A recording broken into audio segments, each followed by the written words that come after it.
Hey, Shalom Aleichem. Welcome everybody to Tuesdays with Torah. Thank you so much for joining. Tonight's share is dedicated and sponsored by, which is called Haggadah Unlocked. Relatable Tidbits to share at your Seder, number 2, because we had last week number 1. And it pays to listen to it because you want to come prepared to your Seder and come with what to say. A few nice things will enhance the Seder. Lili Nishmas, Tinuk Yoina ben Hillel, and Menachem Mendel ben Zion. They should have a full Shalema Meheri Bimenu. I'm sorry, Lili Nishmas. Okay, I'm looking to see who sponsored it. Doesn't even say. I guess it's anonymous. A few people, right? That so they Lili Nishmas. That a Shabbat should have an Aliyah. Should be a military start, and all of us. There should be no more sicknesses or death in the family, in the whole Klal Yisrael as well. Okay, so let's continue on. I heard a beautiful thing. We start off the Seder. So whoever is listening here, you could take a pen and paper, just jot down. I said last week, sometimes you can hear a nice thing, a nice story, a nice shot that you enjoy, and then you forget it. Oh yeah, it was about yachatz. It was about rachza. Why we wash our hands, and you write down a little thing, then you remember it, and it's a beautiful thing. So it's one of the strange things is we wash without making a bracha, and then we say so. Mishabur actually brings down and says shishlu tinaikos. Fine, that's good, but still, why pick that? Why don't instead of shishlu tinaikos? I guarantee you they're going to yishlu. They're going to ask much more if you learn how to go on your chair with your head and your feet up. And Zaydis have to do it also. I can do it. I'll work on it. I can do it. Okay? And kick your feet back and forth. Definitely they're going to ask more. So there's got to be other reasons why these things happen. So a beautiful vart I heard from seminary, send my daughter to seminary in Eretz Yisrael, spend a lot of money on it, so you want to come back with something. So my simi came back with a beautiful the hair, and that is as follows: is that you know that before you go daven, you wash your hands. There is a you want to come clean, unless you know that you didn't touch anything. But usually you're supposed to wash your hands. The Chassidim are very makbid on it. We should also be makbid on it before you daven. Your hands have to be tar, and you don't make a bracha. The Seder is the same thing. The Seder is a form of tefillah. When we're giving gratitude to the Rebbeinu Shalom, and we're telling them, come, what are we asking them? We're asking the Rebbeinu Shalom, let us out of our Mitzrayim. Let us out. Let us have our own geula. Bring us into Eretz Yisrael. Bring us through the Golus, and let the Golus stop, and let's go into Eretz Yisrael. Let's have our second coming of in Eretz Yisrael. And a final one. So it's a tefillah. So just like a tefillah, we wash our hands. A simple pshat. I don't know, it's emes. So you wash your hands for tefillah. We wash our hands before the Seder. And of course they're going to ask why. But now we have a teretz for the children. Okay. So I saw in a new sefer from Rabbi Spiro. He says, Kol dichvin yeshe v'yechel. I mentioned the Shabbos, whoever was here, Shabbos. We mentioned about why now, a little bit late. Guys, don't you hate when people invite you on Shabbos day? You know, oh, you have a place to eat, Shabbos night, you know? So it's like to say, this is even worse. I'm sitting down by the table and I'm inviting somebody. He said a beautiful daher. He said a story first to bring this home. Okay? The story was, true story, famous story, is that you young guys don't know about the Vietnam War. It was a terrible war. We lost miserably. Just like Israel lost in the Gaza, we lost miserably there. We lost miserably in Vietnam. The last holding city was Saigon, and when they evacuated, the last army base was in Saigon. They got all the American soldiers out. They said, we're evacuating, we're leaving, we're not coming back. And obviously, whoever was stuck there is at the mercy of the Vietnamese, and they were not very kind. And they so they said they made an announcement. The soldiers, everybody, be at the Tenement Circle. It's a field, and there's going to be 12 helicopters that are going to be coming and relifting only for an hour. We're airlifting our troops away. Be there or be square or be dead. Anyway, there's the last they were doing this for airlifting, and the last crew they were looking to see if anybody's there, and all the soldiers were gone. And from the distance, they see somebody calling out, "Wait, wait!" And they weren't running. They said, "Okay, come. It's late. They know about us. They're coming to attack." And the soldier was still going slow. He was walking slow. He said, "Come on." He said, "No, wait." And of course, they waited. And when they saw a little bit closer, they saw that it was a soldier. Didn't look very well. Looked like every step was difficult. Well, it didn't look very healthy. And didn't look very robust at this point. And the soldier was screaming, wait for me, don't leave. I'm coming, as fast as I can. They said, fast, I'm going as fast as I can. But as bad as this soldier was even worse. The fact is what he had on his back. See, strapped to his back, across his shoulders, was another soldier, but the soldier was much bigger than him. And the soldier was obviously semi-comatose, and he's running with the soldier. So there were people there, and even Vietnamese people were screaming at him, "Drop the guy, drop him and come, save your life. They're not gonna wait if they're under attack. You still have a quarter of a mile to get there. Drop the guy. You can't both make it. Run to the helicopters and get out of here. Nothing you can do." He said, "No, I'm not." And he kept on walking, and they were waiting, and they were being surrounded. And finally, they made it. With each step, they made it to the helicopter. They airlifted the guy up into the helicopter. They were already up in the air with the basket on the bottom. The guy there, he put the guy in. They airlifted him up. They came back down for the second guy, and they both made it. And they asked in the helicopter, they asked this guy, "How did you do it? How did you carry that guy? Wasn't he heavy?" And his famous expression was, "He ain't heavy, he's my brother." And they actually made a postage stamp out of that the last Saigon soldier that was rescued. And that was a stamp, forever, whatever. Yeah, it's a song also, a movie, a Broadway show, whatever. But the point is that you see, that was his brother. His brother, he risked his life, and he had this heavy load, and he was in very bad shape. Damaged, but he was enough that he walked and he pushed himself to go. So Chazal are telling us that in the creation of the Jewish nation, we're sitting here by the Seder. You have to realize, one of our redeeming facts is that we were all together. Ish echad b'lev echad. And that's why we were saved, is that we were the 49th Madrega. But we treated and we realized that we were all brothers. And the fact that we're saying, it's not for somebody else, it's for you. It's for us deciding, you know what? He ain't heavy, he's my brother. From now on, I'm going to take care of somebody. Somebody is not too pleasant at my table, I'm going to invite them over. I don't care. It's my brother, just like I would have my brother. I would do whatever for my brother. I'm going to do for Klal Yisrael. And that's the declaration, that's how we start the Seder, is to make up the same way Shulchan Aruch says, before you start davening in the morning, what are you supposed to say? David for sure knows. Before that even, is that it's a halacha even, you're supposed to say, yeah, I love everybody. And that's a declaration, and that's the beautiful pshat. Beautiful pshat, never heard this before, is that it's not an actual invitation. You really should invite beforehand, but you should declare it. Okay, questions.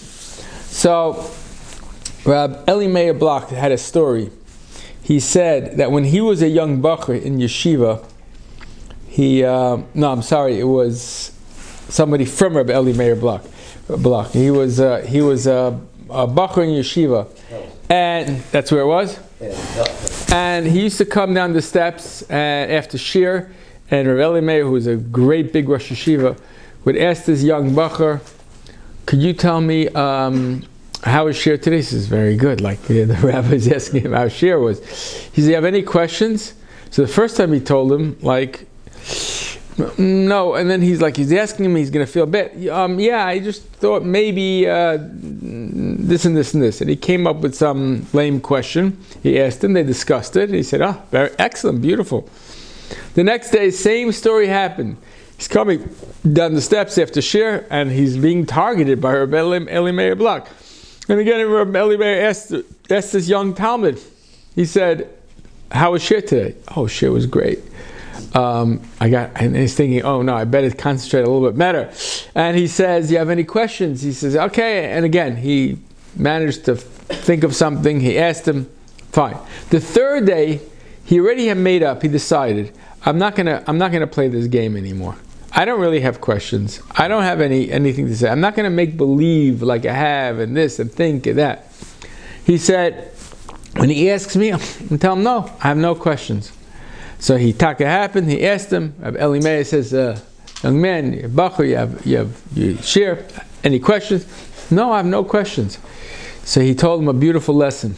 He says, "Without questions, how do you really understand? How do you live the shir without any questions?"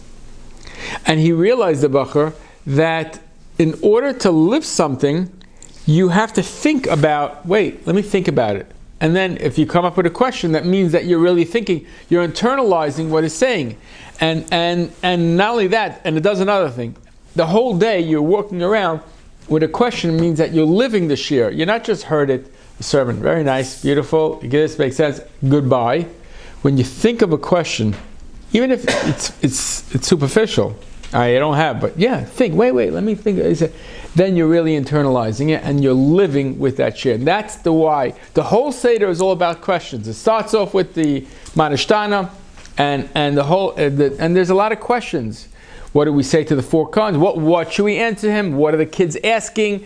Everything is about questions because a Yid lives with questions.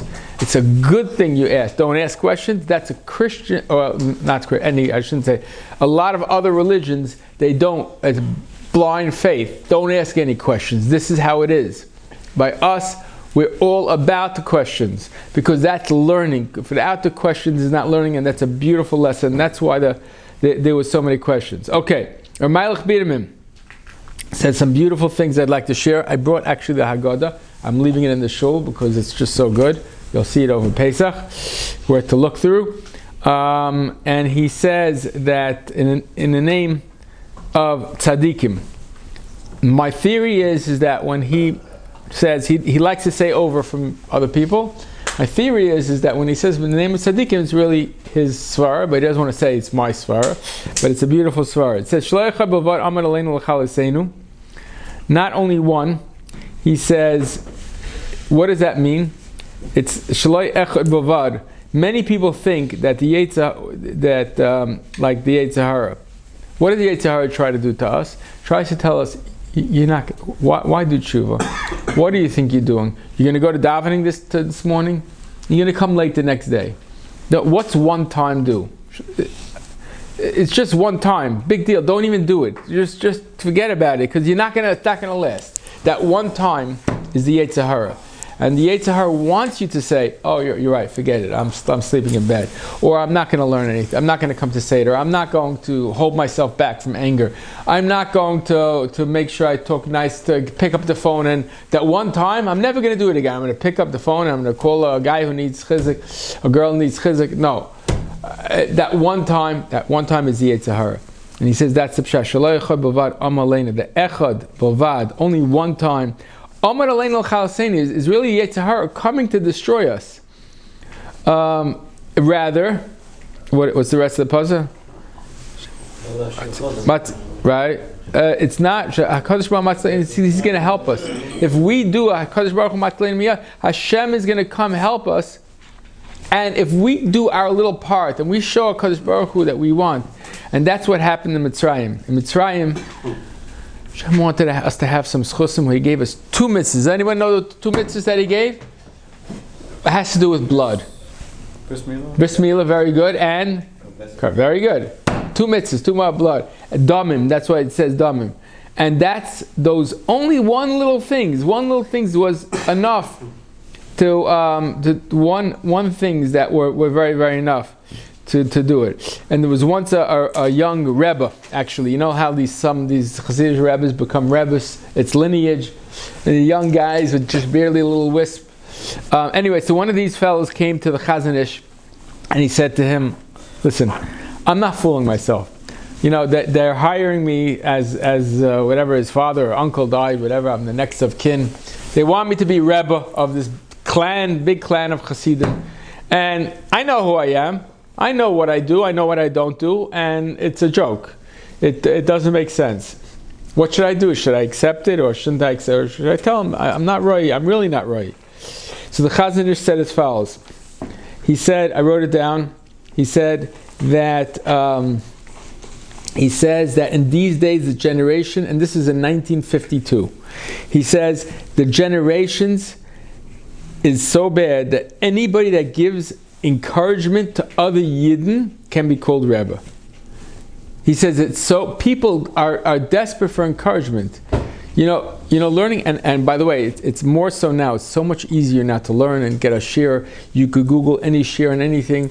You can ask the rabbi. You can have AI is going to come paskin shahs. Although it's so bad, it's going to be really a bad thing for Yisrael because they make up stuff. I'm telling you, I looked at it. They make up a lot of things. And version, not as much. What? Yeah. Okay. Yeah, I have the paid version also. But it's like whatever. Where's the source? Sometimes I'll say it. Source unknown. Yeah, it says Basil Shisharm. Where is it? Basil Shisharm is a small little sefer. It's not that hard. I'm telling you, I'll show you. But anyway, but it's still going to be much easier to learn. What does a Rebbe need? You really want to learn. You have the resources to learn. You have Art Scroll. You have Shiurim. But you need. Nowadays you need that encouragement. You need that person to help you grow. And he said to this young Rebbe, he says, if you do that, you're 100% valid to call yourself the Rebbe, even if the only encouragement you get is yourself. So a lot of times by encouraging others, you take out somebody, I'm going to learn, but the person is not really interested. They'll learn with you, whatever, or they'll talk to you, listen to you. They're not listening, but you get encouragement yourself. So I know my wife likes, like sometimes I tell her such a good word, I like it. It's like so good, whatever. And she says, "Oh, you like it? Like you thought of it. You like it yourself." I said, "Yeah, it's a great word." So I'm glad that She says, "But that's fine. That doesn't matter." He says the Chazon Ish is the one that says that's fine too. That is what Chizuk is all about, and we on the Pesach night have the obligation, even if we're not married with children, have the obligation to help others there at the Seder, and even if nobody's there, even if you're alone, COVID, our own Seder, you help to give yourself the inspiration. That is what is important, and that's why we are here saying it over, the stuff that we all know. It's that encouragement. Hashem saved us. He will save us. We're going to grow. We're going to become worthy of it, and we could be called Rebbe, and we are Rebbes. Okay, Arami Ovid Avi, some really good things, and I'm going to Arami Ovid Avi. We said that a whole story. Why do we need the whole story? Rabbi Meyer Bodner says that there's an obligation. Why? It's not just I'm going to go back to my bad stuff. Some psychologists say don't dredge up. Others say no dredge up. That you should dredge up bad things. Go back to your past. But anyway, the Rabbi Meyer Bodner says no. There's an obligation that a person who's feeling joyous and blessed, and he should remember the moments of struggle and difficulties. That's why. To appreciate the chasadim that Hashem do, and thus that will help him get more chasadim. To think about at your Seder, wow, I'm happily married, and there was a time that I was not, and it was a difficult time. I have Baruch Hashem, I have a job, and there was so many times I didn't. Baruch Hashem, I have much more mental health, and I'm coming to learn. I feel so good about it. There was a time I didn't. There was a time I wasn't as happy. I wasn't doing as well. All these things you're supposed to say over, even if it brings back better memories, to say that, you know what, I came this by, and I thank Hashem for it. And Mitzvah Hashem, I'm going to be better. It's a funny story about he brings this story about this pauper who wanted to buy a lottery. So his friend told him, he said, I don't have the dollar for the lottery. His friend says, you know what, I'll lend you the dollar, just pay me back. He says, okay, I'll pay you back over time, a quarter every week. So he bought him the dollar lottery, and it was very late at night. He looked at the lottery, he goes to pass, they posted it and he realized that the guy hit the lottery. So he ran to the other side of town where the guy lived in a shack, and it was late at night, but he's like so excited for his friend. Wow, the guy. So he banged on the door, and the guy was sleeping. He goes, what do you want? No, you gotta get up. You gotta get up. I gotta tell you something. He says, what do you want? I'm so tired. He says, what are you bothering me for? He says, no, you're a rich man. You won the lottery. All 5 numbers are equal. You're a very rich man. So the guy got up and says, everybody else I can't have a taina to, but if you know that I'm a rich man, how dare you wake up a rich man of the start and in the middle of the night to tell me the news? So he says, but it's a joke, but the truth is that what happens is that we cry, we need a job. We have a job, we're happy for 3 days. 4th day we start forgetting, and 5th day is like, oh no, this job is tough. Yeah, whatever. But wait, hey, we were in such a bad situation. We got married. We found a house. We got an apartment that was so difficult to find. Whatever it is, we just sort of quickly forget about it so fast that the idea is to go back and past, sit at the Seder and say, wow, this we had a rough time. Think about and bring in our own lives. You know what? I went through my own. We went through our own difficulties. You could say it over. And Baruch Hashem, here we are. And the Mitzvah Hashem with that is going to bring us much, much more. And finally, we'll end with this. The last story and vart. We say, right? We spoke about the mayach, the 2 bloods, right? And what does it really mean? It really means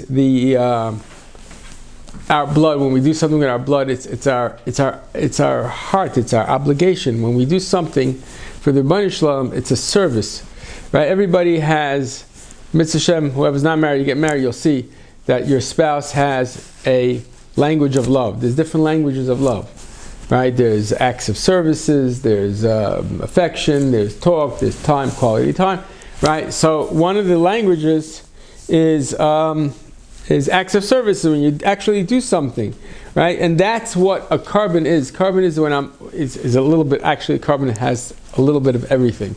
Is of all the love languages all together. When you buy it, you're spending the money, it's a gift. You're spending the time, so it's act of services. You're spending time together, whatever, doing it. And you bring the carbon. Carbon is supposed to bring you closer to the Rebbeinu Shalom. The Maya Chayi is our own karbanis, is that when we do stuff, we are saying that we're doing things that are difficult for us, and that Hashem should redeem us for that.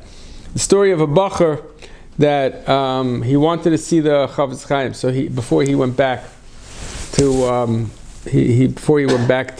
wherever he was going, the other part of Europe. So he travels to Radin, and at night he meets in the train station. He's talking to Yid, and he says to him, I want to come to the Chavetz Chaim. He says, yeah, but it's so late at night, you can't go at night. He says, yeah, but I don't know. He says, come to me, I'll have a place for you. So he comes to him, he finds out to his delight that it was the son-in-law of the Chavetz Chaim. And the guy says, now it's too late, but come, eat something, go to sleep, and you'll see him in the morning. So he eats something and he goes to sleep, and as he's falling asleep, this always happens, right? If anybody, and as you fall asleep, what do you remember? As your head hits the pillow, you remember Ma'ariv. I'm so tired. And the Bacher said, okay, you know what? I'm so tired. I'm going to rest a sec. I'm going to rest 3 minutes. I'm jumping up to Daven Ma'ariv. I'm going to rest 3 minutes. Just close my eyes a second. I'm exhausted. And I'm going to get up and I'm going to Daven Ma'ariv. And obviously he did get up, but that was in the morning at 10 o'clock. Anyway, he jumps up out of bed. He feels bad. What should he do? He goes, davens, and the guy sets him up with the Chafetz Chaim. And the Chafetz Chaim said, this is a true story. I heard this before. Rabbi Meyer said it over in his Haggadah, but I've heard this story before. And he's telling him, Bacher, I just want you to know something. I want to tell you about my life. You know, when I was a young, this is a Chafetz Chaim saying, when I was a young boy in Russia, I never knew this, but maybe David knew this. In Russia, there was a time that it was so plentiful that money was, if somebody dropped $1, nobody picked it up. Because there was everyone had so much money. And it was so much plenty. And you know what the truth is here? If somebody drops a quarter, I don't know how many people, maybe a quarter, a dime, for sure not. Nickel, definitely not. Anyway, but then it was more. He said nobody picked it up. He says because everybody was making big money and they were busy and nobody needed the dollar or whatever. They had their own much, much more. He says, but later on, he says, in my later years, did they pick it? They ran after a kopek. They used to run after it because there was no money. It was difficult. So everybody was starving. And that kopek was very, very valuable. He says, Amal, in the times of the Gainim, where kids were learning Torah, the mitzvahs were flying right and left. You know, to Hashem, they were valuable, but you know, they were okay. He says, now when there's so little, mitzvahs is so scarce, it's so valuable. He says, a little ma'ariv from a bacher, that's what he says to the guy, a little ma'ariv from a bacher of biyechidus, when he's tired in a room, is such gold, it's so valuable, that if you would understand what it isn't Shemayim, that schus you have, it would be tremendous. It's much worth much more. And the same exact mitzvah that we had so he got the message and he was all embarrassed, but the message he passed on.